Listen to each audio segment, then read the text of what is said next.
पण आता या सामाजिक कार्यातून राजकारणात तुम्ही कसे आले आणि यापूर्वी काही निवडणुका लढवल्यात कोणी? 2010 साली मी ग्रामपंचायत निवडणूक लढवली. खेड तालुक्यातला पहिला माझा हाय व्होल्टेज निकाल होता. 5 मतांनी मी विजयी झालो. तुम्ही हे सगळं करत असताना राजकारणातच का उतरावं असं तुम्हाला वाटलं? तुम्ही आता नक्की कुठली निवडणूक लढवताय आणि का? पंचायत समितीची निवडणूक आहे. या निवडणुकीमध्ये शिवसेना एकनाथ शिंदे साहेबांच्या माध्यमातून या ठिकाणी मी निवडणूक लढवत आहे.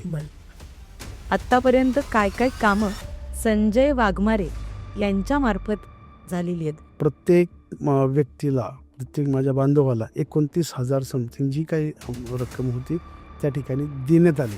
ही निवडणूक लढताना लोकांनी तुम्हालाच मतदान का करावं? मेदनकरवाडी रासे गणातून शिवसेना धनुष्यबाण या चिन्हावर निवडणूक लढवतायत संजय सीताराम वाघमारे.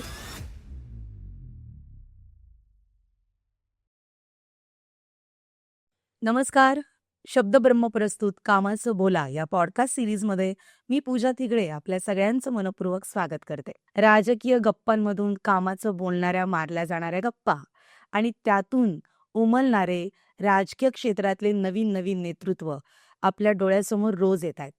असंच एक नेतृत्व आपल्या समोर आहे. आपल्या शारीरिक गोष्टींकडे लक्ष न देता त्यावर मात करून संघर्षावर उभा राहिलेला असा एक कार्यकर्ता ज्याच्याशी आज आपण बोलणार आहोत. खरं तर पंचायत समिती खेड तालुका या निवडणुकीसाठी मेदनकरवाडी रासे गणातून जे सध्या शिवसेनेच्या धनुष्य बाणावर उभे आहेत आणि या निवडणुकीला सामोरे जात आहेत, त्यांच्याशी आज आपण गप्पा मारणार आहोत. त्यांचा आत्तापर्यंतचा प्रवास जाणून घेणार आहोत आणि अर्थातच कामाचं बोलणार आहोत. खेड तालुका पंचायत समितीची निवडणूक मेदनकरवाडी रासे गणातून शिवसेना धनुष्यबाण या चिन्हावर निवडणूक लढवतायत संजय सीताराम वाघमारे. ते आज आपल्या सोबत आहेत. नमस्कार. नमस्कार. सर्वप्रथम तुमचं मनापासून स्वागत करते आजच्या या पॉडकास्टमध्ये. आणि आता चला कामाचं बोलू, या गप्पाला सुरुवात करूयात. खरं तर पहिलाच प्रश्न मी तुम्हाला विचारणार आहे तुमच्या स्वतःबद्दल. ओके. थोडीशी स्वतःची ओळख आम्हा सर्व प्रेक्षकांना तुम्ही करून द्या. प्रथमतः आपला नमस्कार. मी स्वतः श्री संजय सीताराम वाघमारे. माझं शिक्षण ATD GD म्हणजे चित्रकलाच्या संदर्भात झालेलं आहे. आणि मी कॉलेजला असताना सुरुवातीपासून तर एंडपर्यंत म्हणजे माझा डिप्लोमा होसपर्यंत मला राज्य पुरस्कार आणि अनेकशे पुरस्कार असे त्यावेळेस प्राप्त झालेले आहेत. आणि त्या अनुषंगाने काम करत असताना त्यावेळेस आर्थिक परिस्थिती बेताची असल्या कारणाने मला त्या क्षेत्रामध्ये डेव्हलपमेंट म्हणावं करता आली नाही. त्यानंतर व्यवसायाच्या माध्यमातून समाजकार्य करत करत राजकारणापर्यंत आज या ठिकाणी आपल्या सर्वांच्या सहकार्याने मी या ठिकाणी थांबलेलो आहे. असा तुमचा आतापर्यंतचा प्रवास. अगदी अगदी. मग घरामध्ये कोणाला राजकीय वारसा? राजकीय वारसा नाही आहे घरामध्ये, परंतु माझी आई मेदनकरवाडीमध्ये भुजबळ परिवारातली आहे. माझी निवृत्ती भुजबळ हे माझे आजोबा आणि त्यांचा जो मोठा परिवार आहे, एकसंघ परिवार आहे. तर ह्या माध्यमातून आम्ही या चाकणमध्ये वास्तव्यास आले असताना माझं हे आजोळे, मेदनकरवाडी ही माझं आजोळे. तर भुजबळ परिवार असेल, गोरे गवते असतील, केदारे असतील, हे माझे सगळे परिवार पै पाहुणे आहेत. आणि त्यामुळं हा सामाजिक काम करत असताना मला ह्या लोकांनी अधिकची प्रेरणा या ठिकाणी दिलेली. परिवाराचं आमचं एक जुनं नातं आहे आणि त्या माध्यमातून आम्ही हे काम करत असताना त्यांचा सहयोग मला फार मोठ्या प्रमाणात लाभलेला आहे या ठिकाणी. पण मी स्वतः दिव्यांग होतो आहे आणि त्याचबरोबर माझे वडील, मी लहान असताना साधारणतः 4-4.5 वर्षाचा असताना त्यांना अंधत्व आलं आणि आमच्या घरात 2 दिव्यांग. शिवाय आमच्या वडिलांनी कुणावरती डिपेंड न राहता स्वतः डेव्हलपमेंट केली, स्वतःचा संसार स्वतः उभा केला, कुणाच्याही मदतीची अपेक्षा ठेवली नाही. आणि तेच प्रेरणास्थान आज तागत माझ्या मनामध्ये, माझ्या हृदयामध्ये आहे. आणि त्यांनाच धरून ही वाटचाल पुढं शेवटच्या श्वासापर्यंत नेणार आहे. म्हणजे आपण असं म्हणू शकतो की राजकीय वारसा नाहीये, पण सामाजिक आहे. सामाजिक बांधिलकी, की एक समाजापुढे आदर्श ठेवणं हो. हे तुम्ही वडिलांकडून शिकला. अगदी की आपल्या शारीरिक एखादी गोष्ट आपल्यामध्ये कमी आहे कमी तर ते रडत न बसता लढायचं लढायचं. आणि त्यातून काहीतरी मोठं करून दाखवायचं. अगदी अगदी. खरं तर असे कुणीतरी उमेदवार आपल्या सोबत येतील ही अपेक्षा खरं तर नव्हती, पण आज शब्दब्रह्मच्या या प्लॅटफॉर्मवर तुम्ही आलायत, तुमची कहाणी आमच्यापर्यंत पोहोचतीये. आणि जे लोक म्हणतात की शरीराने कमजोर असणारा व्यक्ती राजकारणात येऊ शकत नाही, या संपूर्ण संज्ञेला छेद देणारं एक व्यक्तिमत्व आज आपल्या सोबत येतं. खूप आनंद वाटतोय खरं तर. पण या सामाजिक कार्याची आवड नक्की कधीपासून सुरू झाली? म्हणजे असं काही घडलं किंवा असं काही पहिलं काम तुम्ही केलं? खरं तर माझं शिक्षण झाल्यानंतर मी व्यवसायाकडे वळलो. बर. व्यवसायाकडे वळत असताना माझ्यासारखे अनेक माझे बांधव हे समाजामध्ये पाहिलेत. तर प्रत्येक पावलावरती क्षणाक्षणाला किती अडचणीला सामोरे जावं लागतं. मी स्वतःपेक्षा जास्त दुसऱ्यांकडून अनुभव घेऊ शकत नाही. बरं. खूप वेदना, खूप कष्ट या ठिकाणी होतं आणि याची जाणीव मला पुरेपूर होती. त्यामुळं उद्याच्या भविष्याची जी मुलं आहेत, त्यांना ह्यापासून बाजूला करून त्यांना डेव्हलपमेंट कसं करता येईल ह्याकडे पाहण्याचं एक उद्दिष्ट डोळ्यासमोर आलं आणि त्याबरोबर माझ्यासारखे दिव्यांग सहकाऱ्यांना बरोबर घेऊन एक दिव्यांग संस्थेच्या माध्यमातून मी काम करत गेलो. सोशल ॲक्टिव्हिटी करत असताना दिव्यांग बांधवांना ज्या ज्या गोष्टी व्यवसायाच्या संदर्भात असतील, MIDCच्या माध्यमातून असतील, नक्कीच त्या ठिकाणी करण्याचा प्रयत्न केला. मी खरं तर त्या व्यक्तीचं नाव घेऊ शकतो, की आपल्याच चाकण MIDCमधील मिंडा कंपनी आहे. त्याचे ते त्यावेळेसचे MD मोदी साहेब होते. तर मी छोटी माझी कामं चालायची त्या ठिकाणी. कामं चालत असताना मी सहज त्यांना एक प्रश्न केला. मोदी साहेब म्हणलं, आमच्या मुलाला एका छोट्याशा दिव्यांगाला आपल्या कंपनीच्या गेटवरती छोटीशी टपरी टाकून द्या, की जेणेकरून तो त्याचा व्यवसाय करू प्रपंच चालू करू आणि शकतो. प्रपंचाचा. तर ते म्हणले, "अरे यार, तू बाहर क्यों डाल रहा है? अंदर डाल ना, मैं तेरे को जगह देता हूँ." तर त्यांनी लिटरली 10x6ची जागा दिली विदाऊट भाडं. सगळं लाईट वगैरे सगळं त्यांनी अवेलेबल करून दिलं. त्या ठिकाणी त्या मुलाला एक कॅफे चालू करून दिला. त्यावेळेस म्हणजे 2006 साली त्या कॅफेवरती कॅश काउंटर जवळ 3,500 ते 4,000 व्हायचं. 2006 साली. 2006 साली आणि कंपनीचे जे आतली जी त्यांची जी ऑर्डर असायची चहा, नाश्ता, केक वगैरे ही वेगळी ऑर्डर असायची. तर त्या मुलाचा जो संसार चालू झाला अतिशय आनंदी असा संसार होता. त्याच माध्यमातनं त्या मुलाला कॅफेचं देत असताना अशा 5 ते 6 कंपन्याच्या मिंडा ग्रुपमध्ये आपण कॅफेटेरिया चालू केला. बर. ते करत असताना त्यांना सहज आपलं बोलता मी म्हणलं, "साहेब, काही दिव्यांग आहे, मूकबधीर आहे, कर्णबधीर आहे, मतिमंद आहे. ह्यासाठी तुम्ही काही करू शकता." माझी संकल्पना मी मांडतो, थोडं कुठंतरी त्यांना बसून काम द्या.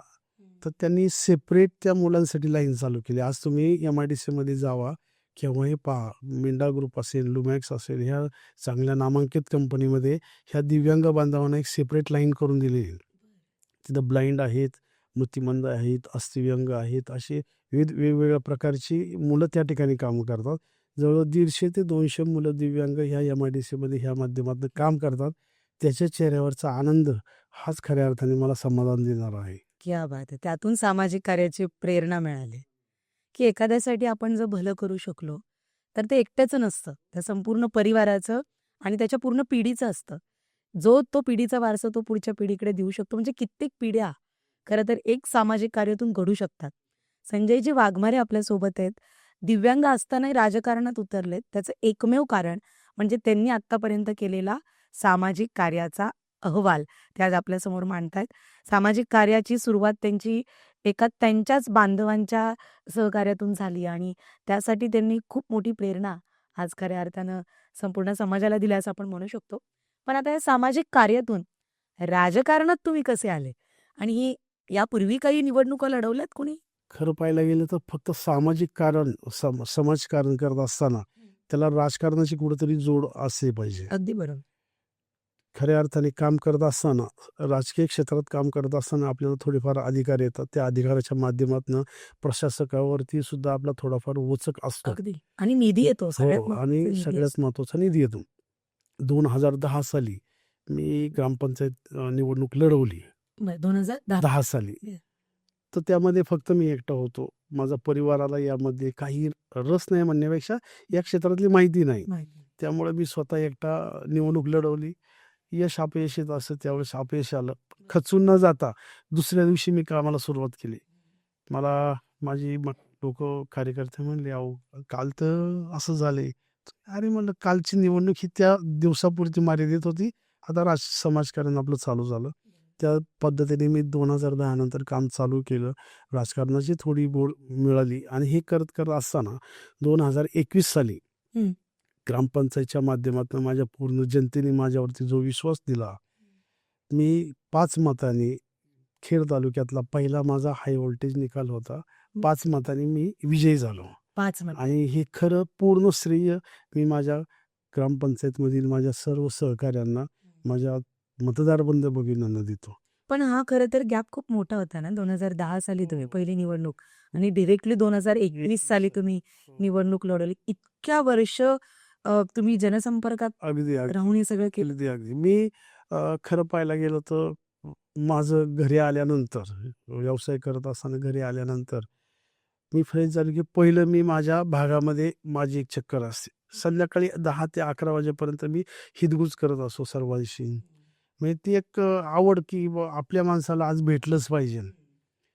ती जी एनर्जी येते त्यांना भेटून किंवा त्यांच्या ज्या सुखदुःखाच्या गोष्टी असतात, कोणाच्या काही अडचणी असतात, ह्या गोष्टी समजून घेता आल्या पाहिजे. समजून घेऊन त्याच्यावरती आपल्याला काम करता आलं पाहिजे. अशा माध्यमातून मी त्यांच्यामध्ये आज जसं तुमचा व्यवसाय माझं ॲक्च्युअली मी एक चित्रकार आहे आणि त्या माध्यमातून इंडस्ट्रियलमध्ये ज्यावेळेस पेंटिंगच्या माध्यमातून मी पाऊल ठेवलं, तर मी कंपनीचे पेंटिंगची कामं करायचो. साइन बोर्ड असेल, पेंटिंग असेल. मग ते करत असताना मग माझं कन्स्ट्रक्शनचं काम चालू झालं. जॉबवरचं काम झालं. मी गेली 23 वर्ष MIDCमध्ये काम करतो कंपन्यामध्ये. अतिशय सलोख्याचे संबंध सर्वांबरोबर आहे आणि ह्या सगळ्यांच्याच माध्यमातून आज मी इथपर्यंत पोहोचलो. आणि हे काम करत असताना आज आता आमची मुलं मोठी झालीत. स्वतः मुलं काम पाहतात. मी जरा 1 वर्ष झालं थोडंसं रिलॅक्स झालो आणि पूर्ण वेळ 100% हा समाजकार्यासाठी मी या ठिकाणी देतो, राजकीय क्षेत्रात देतो. म्हणजे आता आपण असं म्हणू शकतो तुम्ही एक कलाकारपण आहात, व्यावसायिकपण आहात, एक छान नोकरदारपण आहात एका कंपनीचे नक्कीच. आणि सगळ्या गोष्टींचा तुम्हाला अनुभव आहे. अगदी थोडक्यात असं आपण म्हणू शकतो. बरोबर. खरं तर याच आधारावर माझा पुढचा प्रश्न असणार आहे, की आता तुम्ही हे सगळं करत असताना राजकारणातच का उतरावं? असं तुम्हाला वाटलं? तुम्ही आता नक्की कुठली निवडणूक लढवताय आणि का? आता आपली पंचायत समितीची निवडणूक आहे. ह्या निवडणुकीमध्ये शिवसेना एकनाथ शिंदे साहेबांच्या माध्यमातून या ठिकाणी मी निवडणूक लढवत आहे. बरं. ग्रामपंचायतच्या माध्यमातून काम करत असताना आपल्याला ठराविक ठिकाणीच मी काम करत होतो ग्रामपंचायतच्या तेवढ्या भागामध्ये. अगदी. काम करत असताना अनेकांचे खूप प्रश्न आहेत.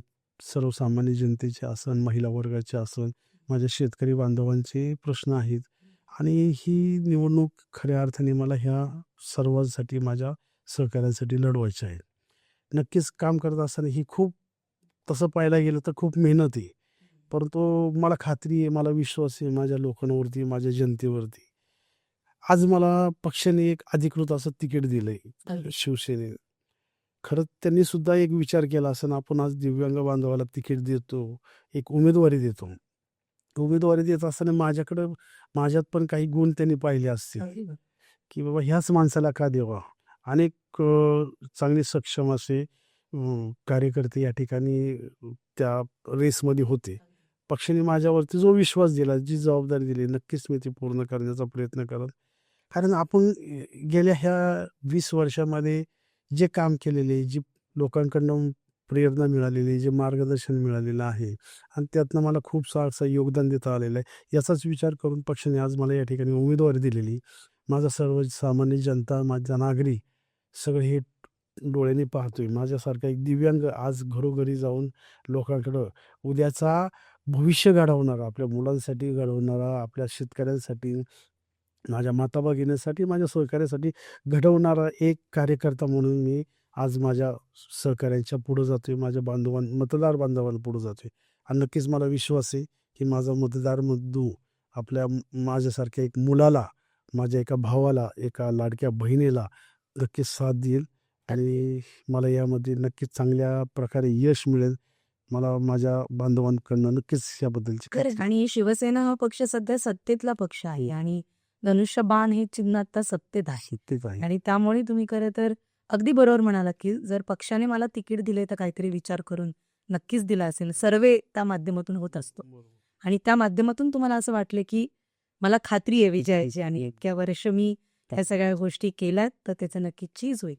पण नक्की आता कामाचं बोला या पॉडकास्ट सिरीजमध्ये तुम्ही आलेला आहात. म्हणून आता कामाचंच बोलूयात. आत्तापर्यंत काय काय कामं संजय वाघमारे यांच्या मार्फत झालेली आहेत हे आम्हाला ऐकायला आवडेल. मी 2021 साली प्रथमतः ग्रामपंचायतमध्ये ग्रामपंचायत सदस्य म्हणून ज्यावेळेस निवडून आलो, फेब्रुवारीला पहिलीच आमची मासिक मीटिंग होती. त्या मासिक मीटिंगमध्ये पहिलाच मी मुद्दा घेतला, की माझ्या दिव्यांग बांधवाला ग्रामपंचायतच्या माध्यमातून 5% निधी हा उपलब्ध करून देण्यात यावा. बरं. आमचे भाऊसाहेब असतील, आमचे सरपंच असतील, माझे सहकारी असतील, अगदी त्यांनी याला सहकार्य केलं. पहिल्यांदा आम्ही 5% निधी, दिव्यांग निधी त्या ठिकाणी प्राप्त करून दिला.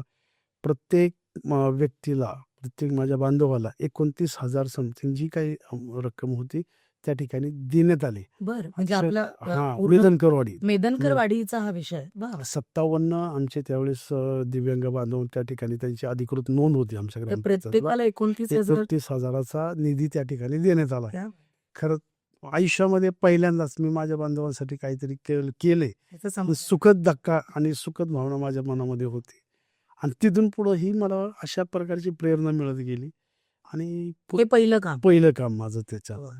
आणि त्याच्यानंतर माझा जो बालाजीनगर जो मी ज्या ठिकाणी वास्तव्यात आहे त्या ठिकाणी हा बऱ्यापैकी बाहेरून आलेला वर्ग आहे. 500 किलोमीटर लांबून आलेला वर्ग आहे. त्यांना या ठिकाणी त्यांचे नातेवाईक, भाऊ-बहिणी तर कोणी नसतात, पण मित्र परिवार. तर त्या लोकांना एक आधार देण्याचं काम या ठिकाणी केलेलं आहे. बरं. त्यांच्या सुखदुःखात जाऊन त्यांच्या अडीअडचणी समजून घेऊन त्यांना आपलंसं करून त्यांनी सुद्धा आपल्या कुटुंबातला एक घटक म्हणून मला स्वीकारलं आणि त्या माध्यमातून माझ्याबरोबर आलेत आणि आज खऱ्या अर्थाने तीच प्रेरणास्थान म्हणून मी आज पंचायत समितीमध्ये ठामपणे उभा राहून निवडणुकीसाठी निवडणुकीसाठी उभा राहिलो मी त्या ठिकाणी. अजून काय अशी कामं सांगता येईल की आज तागायत आज सर्वात महत्त्वाचा की आमच्या मेदनकरवाडीमध्ये नाही म्हणता येणार, पण पूर्ण चाकण शहरामध्ये लोकसंख्या मोठ्या प्रमाणात वाढलेली आहे. तर कचरा हा मोठा गहन विषय आमच्या या भागामध्ये झालेला आहे. त्याच्यावरती आम्ही सर्वांनी काम करत असताना चांगल्या प्रकारचं यश आलं, परंतु शेवटी काम करत असताना काही गोष्टी अशा होतात.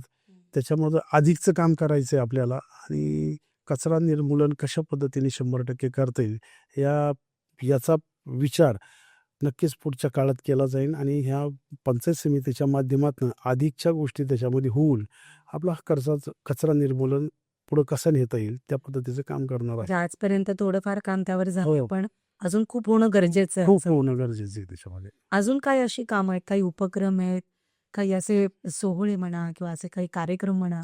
सोहळे म्हणण्यापेक्षा आपल्या भागामध्ये बराचसा वर्ग आहे, एक तरुण वर्ग आहे, महिला वर्ग आहे की घरी बसलेला असतो. त्या महिला वर्गाला कुठंतरी रोजगार उपलब्ध करून देणं किंवा जो आज तरुण वर्ग आहे जो विखुरलेला आहे, अगदी. म्हणजे बऱ्याचशा ठिकाणी मुलं आईवडील कामाला गेल्यानंतर त्याला दिशा मिळत नाही.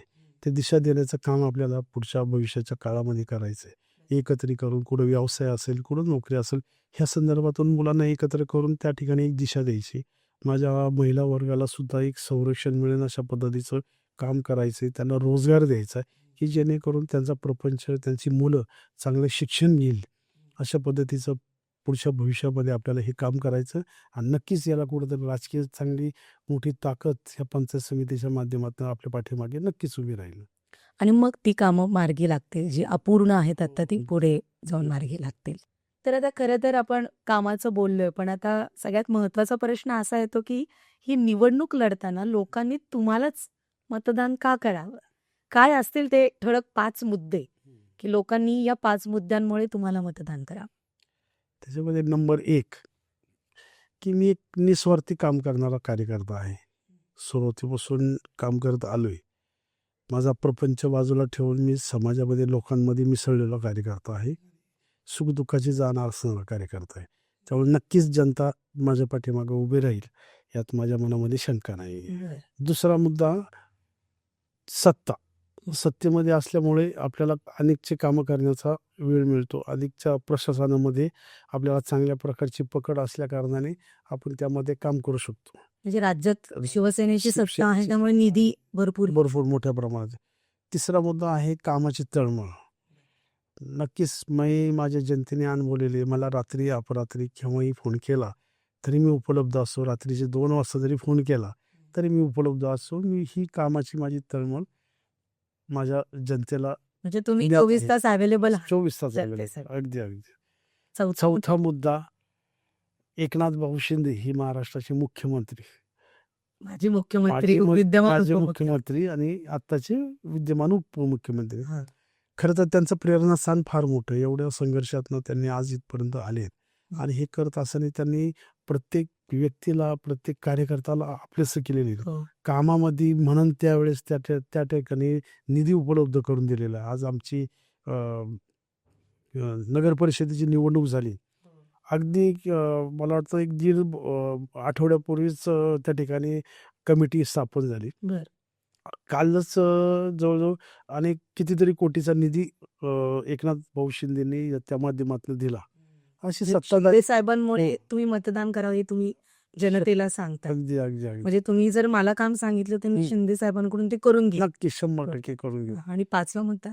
5वा मुद्दा म्हणजे आपला माणूस. केव्हाही कधीही आपल्या माता भगिनी असतील, माझं सहकारी असेल, केव्हाही आवाज दिला तर हा आपला माणूस आपल्यासाठी अहोरात्र झटणार आहे, काम करणार आहे. म्हणून हे 5 मुद्दे लक्षात घेऊन नक्कीच जनता याचा विचार करेल आणि माझ्यासारख्या एका दिव्यांग व्यक्तीला नक्कीच या ठिकाणी एक मोठी संधी देईल यात माझ्या मनामध्ये तिळमात्र शंका नाही. क्या बात आहे. 5 मुद्दे तर वाघमारे साहेबांनी आपल्याला सांगितलेत. पण आता या 5 मुद्द्यांच्या आधारावर जनतेने तुम्हाला स्वीकारलं आणि पंचायत समिती सदस्य केलं तर नंतरची 5 पहिली कामं काय असतील? पहिली कामं म्हणजे मी मगाशीच तुम्हाला सांगितलं की सगळ्यात मोठा जो भाग आहे आपला ह्या MIDC मधनं आलेला भाग, माझे शेतकरी बांधव यांच्यासाठी पाण्याचा फार मोठा जिव्हाळ्याचा प्रश्न आहे. हो. तो सोडवण्याचा निश्चितपणाने प्रयत्न या ठिकाणी करेल. दुसरा मुद्दा आहे की कचरा निर्मूलनाचा. बर. तो सुद्धा या माध्यमातून कामाला लावणार आहे पंचायत समितीच्या माध्यमातून. तिसरा विषय असेल सक्षमीकरण. माझ्या माता भगिनी महिला वर्गाचं सक्षमीकरण, त्यांना रोजगार देणं, हो. त्यांना संघटित करून त्यांना एकत्र करून असे वेगवेगळे सोहळे असतात महिलांसंदर्भात, तर त्या संदर्भात त्यांना अधिकचं काय देता येईल त्या पद्धतीने मी स्वावलंबी स्वावलंबी करणं. माझा तरुण वर्ग चौथा मुद्दा जो सगळ्यात महत्त्वाचा. फार महत्वाचा आहे की कारण तुमचा भाग थोडा MIDC शी संलग्न आहे. लग्न आहे. तरुण वर्ग जास्त आहे. अगदी तर त्यांना संघटित करून एक चांगलं ध्येय डोळ्यापुढे ठेवून की तो कशा पद्धतीने पुढे जाईल, व्यवसायामध्ये असेल, नोकरीमध्ये असेल, कशा पद्धतीने पुढे जाईल ह्यासारख्या गोष्टी मला ह्या माझ्या तरुण वर्गाकडनं अपेक्षित आहे आणि नक्कीच त्या ठिकाणी मी त्यांना मार्गदर्शन करू. अशा पद्धतीचं काम पंचायत समितीच्या माध्यमातून आपण या ठिकाणी करणार आहे. त्याचबरोबर माझा दिव्यांग बांधव जो शेवटच्या श्वासापर्यंत माझ्याबरोबर आहे, त्या दिव्यांग बांधवाला सुद्धा मला पुढं घेऊन जायचं आहे. अशा प्रकारची कामं आहेत. नक्कीच भविष्यातही अजून ज्या काही अडीअडचणी येतील त्यासाठी मी उपलब्ध राहील आणि माझ्या पंचायत समितीच्या माध्यमातून ज्या गोष्टी अधिकच्या करता येईल त्यासाठी मी 24 तास आपला माणूस म्हणून आपल्यासाठी उपलब्ध राहील. वा. आपल्यामध्ये शिक्षणाच्या संदर्भात जर पाहिलं गेलं तर आपल्या जिल्हा परिषदच्या शाळा फार उत्तम आहेत. आता हे इंग्लिश मिडियमच्या ज्या पाठीमागे जो वर्ग लागलेला आहे, ह्या मी आत्ताच राशी गावामध्ये चित्रकला स्पर्धा घेतली होती. तर ते पाहिलं की आपल्या जिल्हा परिषदला सुद्धा एक चांगले विद्यार्थी घडवता येऊ शकतात. तसे त्या पद्धतीचे शिक्षक पण आहेत, पण त्यांना म्हणावा असा आधार त्या ठिकाणी मिळत नाही. तर आपल्याला ती जिल्हा परिषद शाळा डेव्हलप करण्याचं काम पंचायत समितीच्या माध्यमातून करायचं. MIDC मध्ये CSR सोशल कॉर्पोरेट रिस्पॉन्सिबिलिटी जो काही फंड असतो त्याच्या माध्यमातून सुद्धा आपल्याला जिल्हा परिषदच्या शाळा कशा अत्याधुनिक करता येईल, त्या मुलांपर्यंत कशा त्या गोष्टी पोचता येईल अशा पद्धतीचं काम आपल्याला या ठिकाणी करायचं नक्कीच आहे. खूप छान संकल्पना आहे. जे आता इंग्लिश मिडियमकडे मुलं वळत चालली हो तर ती मराठी शाळांकडे परत कशी वळावी यासाठी नक्कीच. मी खरं तर मी माझ्या मतदार बंधू भगिनींना विनंती करतो, खरंच एकदा संधी द्या. आपला जिल्हा परिषदचा विद्यार्थी किती घडतो निश्चितप्रमाणे त्याच्यावरती मी प्रथमतः प्रामुख्याने प्राधान्याने ते काम करणार आहे. क्या बात. अनेक क्षेत्रामध्ये क्रीडा क्षेत्र असन, कला क्षेत्र असन, शैक्षणिक क्षेत्रामध्ये विद्यार्थी खूप हुशार आहेत, पण त्यांना त्या पद्धतीची दिशा मिळत नाहीये. तर दिशा देण्याचं काम निश्चितच आपल्या माध्यमातून करू. अजून काय अशी कामं आहेत की जी आता तुम्ही पंचायत समिती सदस्य झाल्यानंतर तुमच्या मनात आहेत ती करायची? महिला वर्गासाठी असेल किंवा बाल कल्याण समिती असते, हो. बांधकाम विभागाची एक समिती असते, अशा अनेक समित्या आहेत. ह्या समितीच्या माध्यमातून त्याचा जो काही निधी आहे तो आमच्या पंचायत समितीच्या माध्यमातून त्या भागामध्ये देऊन डेव्हलपमेंट कशी करता येईल. अगदी आता- मुद्द्याला हात घातलाय. म्हणजे सगळ्यात महत्वाचा मुद्दा हाच असतो की जो निधी वरतून येतो तो खाली पोहोचला पाहिजे. तो खाली पोहोचला की ती कामं सक्सेस झाल्यासारखं खरं तर जाणवत असतं. त्यामुळे तो निधी महत्वाचा आहे. तो खाली पोहोचला पाहिजे सगळ्या लोकांना. नक्कीच आपल्या एकनाथ भाऊ शिंदेच्या माध्यमातून निधी नाही, खूप सारा मोठा निधी मी त्यांच्या माध्यमातून आणू शकतो एवढी मला खात्री माझ्या पक्ष आणि वरिष्ठांच्या माध्यमातून नक्कीच मला त्या ठिकाणी मदत मिळेल एवढंच मी या ठिकाणी सांगतो. आपल्या महाराष्ट्राचे विद्यमान उपमुख्यमंत्री एकनाथ भाऊ शिंदे आणि त्याचबरोबर आमच्या स्थानिक लेवलला खेड तालुक्यातले आमचे शिवसेनेचे नेते आमचे अतुल भाऊ असतील, आमचे नितीन भाऊ गोरे असतील, भगवान शेठ पोखरकर असतील, अशा अनेकांच्या माध्यमातून निश्चितप्रमाणे चांगल्या स्वरूपाचा निधी उपलब्ध करून माझ्या पंचायत समितीच्या माझा शेतकरी बांधव असेल, माझा महिला वर्ग असेल, माझा विद्यार्थी असेल, या नक्कीच यातपर्यंत पोहोचून सक्षम असं काम करण्याचं ध्येय या ठिकाणी मी बाळगलेला आहे आणि आता ते तुम्हाला पूर्ण करायचं. खेड तालुका पंचायत समितीच्या निवडणुकीमध्ये मेदनकरवाडी रासे गणातून संजय वाघमारे शिवसेना म्हणजेच धनुष्यबाण या चिन्हावर निवडणूक लढवत आहेत आणि ते आपल्याशी कामाचं बोलतायत. पण कामाव्यतिरिक्त थोडंसं त्यांची पर्सनॅलिटी जाणून घेऊयात. तर आमच्याकडे काही रॅपिड फायरचे प्रश्न आहेत वाघमारे साहेब आणि त्या अंतर्गत तुम्हाला उत्तरं द्यायची. तर त्या प्रश्नांची उत्तरं 1-2 शब्दात किंवा 1-2 वाक्यात असतील. तर तुम्ही तयार आहात? अगदी स्पॉन्टेनियसली उत्तरं यावीत. सगळ्यात पहिला प्रश्न अगदी सोपा आहे. तुमच्या दिवसाची सुरुवात कशाने होते? चहा, बातम्या की आणखी काय? माझी सुरुवात ही चहामध्ये होती चहा. आणि ती सुद्धा माझ्या सहकाऱ्यांबरोबर. त्या एका शब्दामध्ये तुमच्या बातम्या, बाकीच्या गोष्टी सगळं काही आलं. अगदी अगदी कारण ते एकत्र आल्यामुळे सगळ्या गोष्टीची कल्पना त्या ठिकाणी मिळते. बरं. म्हणजे चहा घेता चहा. घेता राजकारणाच्या समाजकारण. सगळ्या गप्पा होत. सगळ्या गप्पा होतात त्या ठिकाणी. तुम्ही राजकारणात नसता तर तुम्ही काय असता? राजकारणात नसतो तो माझं पहिलं ते चित्रकार, एक चित्रकलेचं मी शिक्षण घेतलेलं आहे आणि खरंच अगदी मनापासून सांगतो की कधी असा कोरा कॅनव्हास दिसला हे हात असे आमचे सळसळ करतात. कधी एकदा ब्रश घेतो, कधी कलर घेतो आणि कधी एक पेंटिंग करतो. अशा प्रकारची इच्छा आहे. पण समाजकार्याची जी आवड आली निश्चितप्रमाणे कलेची सुद्धा त्याच लेवलला माझी आवड आहे. त्यामुळे राजकारणात नसतो तो पहिलाच एक चित्रकार म्हणून पण चांगलं नाव लौकिक झालं असं. मी जरी आत्ता राजकारणात आहे आणि चित्रकार नसलो तरी मला आत्ता माझ्या पंचायत समिती गण हा एक कलरफुल करायचं आहे. बरं, ते रंग तुम्हाला इकडे टाकायचे हो, अगदी आणि ते पण कामाच्या स्वरूपात टाकायचे. Yes, yes. म्हणजे अशा पद्धतीचं काम मला चित्रकलेच्या माध्यमातून मी पंचायत समितीच्या माध्यमातून मी पाहत आहेत आणि तुमच्या नक्कीच स्वप्नात ते चित्र आहे.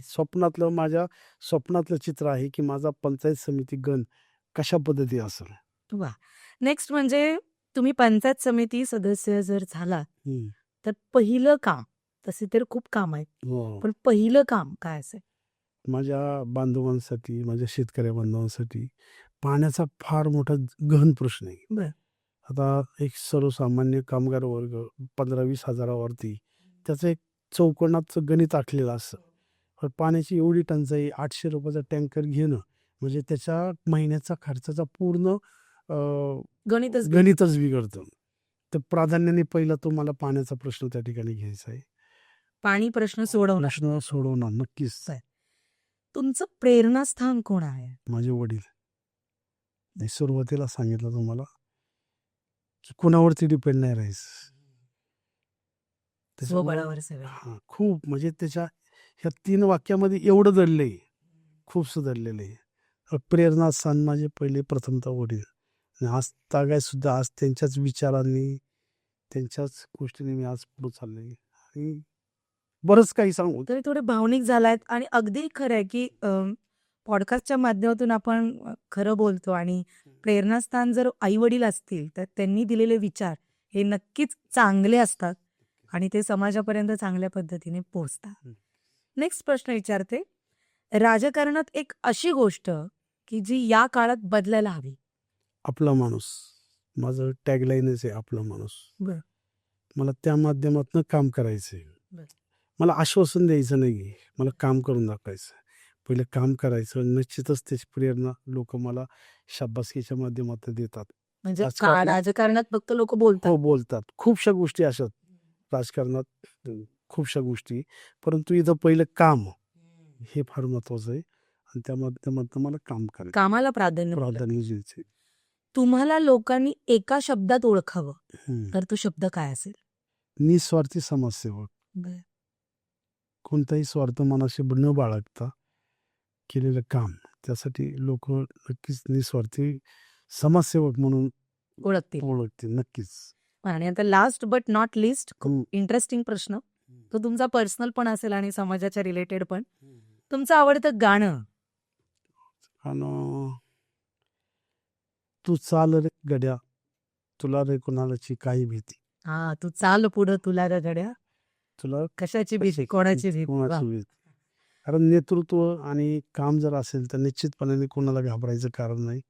आणि मी सांगितलं निस्वार्थी काम जर असेल तर नक्कीच कोणाशी झुकत पण नाहीये. अगदी अगदी अगदी बरोबर. हम्म. आणि त्या माध्यमातून तुम्ही कामं करताय. हा. गाणंही तसंच आवडतंय आणि जे तुमच्या पूर्ण पर्सनॅलिटीला नक्कीच मॅच करणारं गाणं आहे की कितीही संघर्ष करायची वेळ आली, जरी शरीराने साथ नाही दिली तरी सगळ्या गोष्टी मनातून होतात. मनात जिद्द असेल माणूस सगळ्या गोष्टी पूर्ण करू शकतो. आणि ती जिद्द मनामध्ये घेऊन पंचायत समितीचं सदस्य होण्यासाठी धनुष्यबाण या चिन्हावर संजयजी वाघमारे ही निवडणूक लढवत आहेत. तर जाता जाता आमच्या सर्व मतदारांसाठी मेदनकरवाडी रासे गणातल्या एक काय आव्हान असेल? नक्कीच मी माझ्या मेदनकरवाडी रासे गानातील तमाम माझ्या बंधू भगिनींना, माझ्या शेतकरी बांधवांना माझं एक नम्र निवेदन असेल की तुमच्याच कुटुंबातला एक सहकारी आहे जो एक दिव्यांग आहे. नक्कीच मी आज तुमच्यापर्यंत पोहोचू जरी शकलो नाही तर तुम्ही आपला मुलगा म्हणून, आपला एक भाऊ म्हणून मला स्वीकारतील. त्यामुळे येत्या मतदानाच्या दिवशी धनुष्यबाण या चिन्हासमोरील बटन दाबून मला प्रचंड बहुमताने विजय करा आणि आपल्या मनातील कलरफुल गण या ठिकाणी आपल्या सर्वांच्या साक्षीने साकारायचं आहे. एवढंच विनम्र आव्हान मी या ठिकाणी करतो. धन्यवाद. व आज आपल्यासोबत होते संजय वाघमारे, खेड तालुका पंचायत समितीच्या मेदनकरवाडी रासे गणातून ते निवडणूक लढवत आहेत. त्यांचं चिन्ह धनुष्यबाण आहे आणि आज ते कामाबद्दल आपल्याशी बोललेत. आणि अर्थातच त्यांच्या स्वप्नातला कलरफुल गण त्यांना निर्माण करायचा आणि त्यासाठी आम्हा सर्व टीमकडून, शब्दब्रह्म परिवाराकडून आपल्याला मनापासून शुभेच्छा. धन्यवाद. धन्यवाद. पुन्हा भेटूयात अशाच एका व्यक्तिमत्वासोबत. तोपर्यंत पाहत रहा शब्दब्रह्म प्रस्तुत कामाचं बोला. धन्यवाद.